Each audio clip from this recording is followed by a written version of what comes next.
এর হাত থেকে দেশকে মুক্ত করবার জন্য এখন থেকে যা আছে তাই দিয়ে নামতে হবে। আর দেশের জনগণই আমাদের শক্তি, জনগণকে নিয়েই আমাদের এগিয়ে যেতে হবে। সে তো টাকার অভাব নাই, সে তো গরিবের টাকা লুট করে নিয়ে রক্ত চুষে খেয়ে এখন বিদেশে পত্রপত্রিকা হায়ার করে সেখানে নানা ধরনের অপপ্রচার ছড়াচ্ছে। আর যত হত্যাকাণ্ড খুন করে সব দোষ আওয়ামী লীগের। পুলিশ মারে, এটা তো তাদের সমন্বয়ক আসিফ নিজেই বলেছে পুলিশ হত্যা করেছে। বিএনপি নেতা বলেছে সে পুলিশকে মেরেছে। এমনকি ইসলামী আন্দোলনের নেতাও বলেন উনিও পুলিশকে মেরেছেন। কিন্তু মামলাগুলি সব আওয়ামী লীগের বিরুদ্ধে, সব মামলা আওয়ামী লীগের বিরুদ্ধে, আওয়ামী লীগের কেউ বাদ নাই। তো কত মামলা, আমার মনে হয় যত মামলা দিয়েছে তার একটা হিসাব বের করলে ইউনূসের নাম ওই গিনিস বুক অফ রেকর্ডে যাবে, যে সে কত মানুষের বিরুদ্ধে কত মামলা করতে পারে, একটা দলকে ঘায়াল করার জন্য কি কত হাজার হাজার কর্মী নেতাকর্মীকে জেলে পুরতে পারে, এবং কত লক্ষ নেতাকর্মী মানুষের বিরুদ্ধে মামলা দিয়ে আসামি করতে পারে। এই রেকর্ড সে কিন্তু ভঙ্গ করবে এবং গিনিস বুক অফ রেকর্ডে নিশ্চয়ই তার নাম চলে আসবে। আর যদি মানুষ হত্যা, জেল জুলুম, অত্যাচার, নির্যাতন, দুর্নীতি এবং গরিবের রক্ত চুষে খাওয়া, এই ব্যাপারেও যদি তার রেকর্ড দেখা হয় তাহলে সে আর একটা নোবেল প্রাইজ পেতে পারে। তবে সেই নোবেল প্রাইজের নামটা দিতে হবে অশান্তির নোবেল প্রাইজ।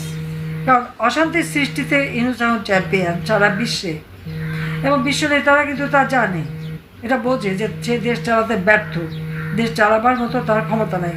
সেই জন্য এখন সে অনেক টাকা পয়সা খরচ করে একজনকে নিয়ে আসেন আর তাদেরকে দিয়ে অন্যের কাছে ধর্ণা দেওয়ায় যে ইউনূসকে সমর্থন দিতে হবে। এখানে অনেক হাই কমিশনার আছে, অ্যাম্বাসাডার, তাদেরকে দিয়েও রিকোয়েস্ট করে ইউনূসকে সমর্থন দিতে হবে।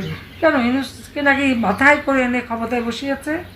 সে তো সেখানে বললেও সে সূক্ষ্ম পরিকল্পনা করে শেখ হাসিনাকে ক্ষমতার থেকে হটিয়ে দিয়ে নিজে ক্ষমতা এসেছে।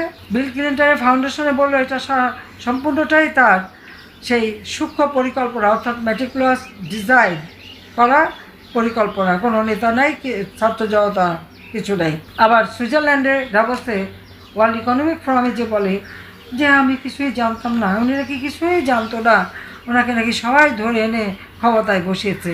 তো যারা ধরে এনে ক্ষমতায় বসিয়েছে তার দেশের যে সর্বনাশটা করেছে, এটা কি তারা একবার চিন্তা করতে পারে? দারিদ্রের হার যেটা আমি 18% কমিয়েছিলাম, নিশ্চয় এটা এখন 19-20-এ চলে আসছে। আমি 26.88 বিলিয়ন রিজার্ভ রেখে এসেছিলাম। ইনফ্লেশন আমার 9%-এর মধ্যে ধরা ছিল, সেখানে 11%, 14% পর্যন্ত ইনফ্লেশন তুলেছে, দারিদ্রের হার বাড়িয়ে দিয়েছে। তো কোন উপকারটা করলো দেশের মানুষের?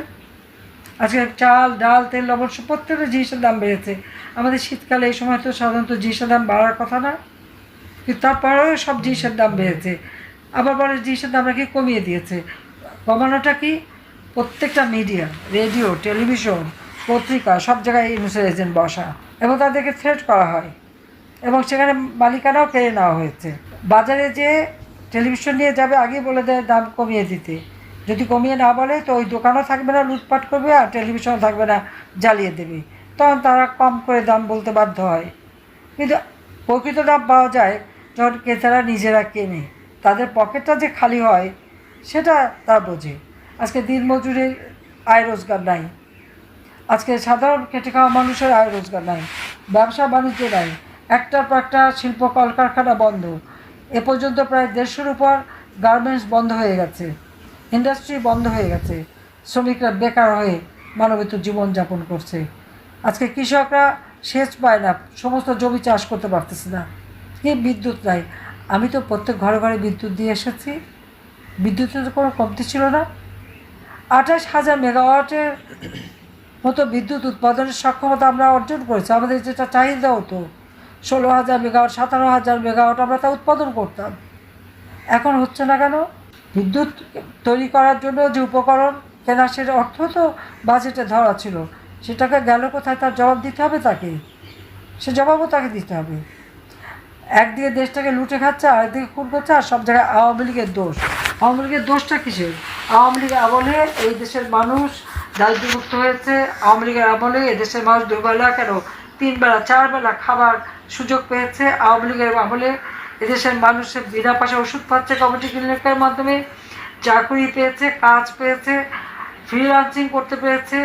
স্যাটেলাইট বঙ্গবন্ধু 1 উৎক্ষেপণ করে দিয়ে মানুষকে আমরা সুযোগ করে দিয়েছি। প্রযুক্তি শিক্ষা দিচ্ছি। সব দিক থেকে দেশ এগিয়েছিল। সারা বিশ্ব বাংলাদেশকে উন্নয়নের রোল মডেল হিসেবে চিহ্নিত করতো। আর সেখানে এরা প্রত্যেকটা জিনিস জ্বালিয়ে পুড়িয়ে ছারখার করেছে। জ্বালিয়ে পুড়িয়ে ছারখার করে বলে গাজা বানিয়েছে। গাজার চিত্রটা আর বাংলাদেশের এই ইউনুস ক্ষমতা আসার আগের চিত্র দ্বারা জ্বালাও পোড়াও, মেট্রো রেল, এক্সপ্রেসওয়ে, বিটিভি ভবন থেকে সারা দেশ যে আগুনে চলছে, ঠিক তার আগে ওই 7ই জুলাই আগে বাংলাদেশের চিত্রটা একটু তুলনা করে দেখুক তো। ইউনুস ওটা বলবেই। আর ইউনুসের বিচার ইনশাআল্লাহ সে বিচারও করব। দেশের মানুষের অর্থ সম্পদ লুটে দিয়ে হত্যা করে বাংলাদেশটাকে একটা শ্মশানে পরিণত করে আজকে সে বেশ সুখে বাস করে এখন আর নিজের বোধহয় আত্মবিশ্বাস করে গেছে। এখন এর কাছে ধর্ণা দেয়, ওর কাছে ধর্ণা দেয়, তাকে যেন একটু সমর্থন দেয়। এটাই হচ্ছে তার চরিত্র। সবাই তোমরা ভালো থাকো, সুস্থ থাকো, এবং সবাই যারা আছেন মুরব্বী সবাইকে আমরা বলবো ভালো থাকেন, সুস্থ থাকেন। ইনশাআল্লাহ জয় আমাদের হবে। মনোবল রেখে চলতে হবে। জয় বাংলা, জয় বঙ্গবন্ধু।